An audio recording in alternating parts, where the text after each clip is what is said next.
വിവിധ മേഖലകൾക്ക് ഊന്നൽ നൽകിക്കൊണ്ട് പാണ്ടിക്കാട് ഗ്രാമപഞ്ചായത്ത് 2025-26 വർഷത്തേക്കുള്ള ബജറ്റ് അവതരിപ്പിച്ചു.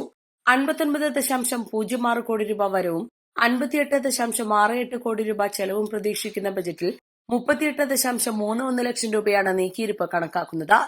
സമ്പൂർണ്ണ പാർപ്പിടം, കാർഷിക മേഖല, ദാരിദ്ര്യ ലഘൂകരണം എന്നിവയ്ക്കാണ് ഊന്നൽ നൽകിയിട്ടുള്ളത്.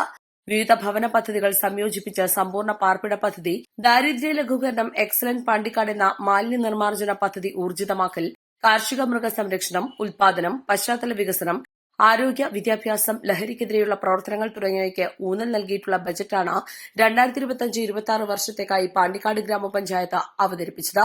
ഗ്രാമപഞ്ചായത്ത് vice president K Sadakath budget അവതരിപ്പിച്ചു. Panchayat president T C Ramesh അധ്യക്ഷത വഹിച്ചു.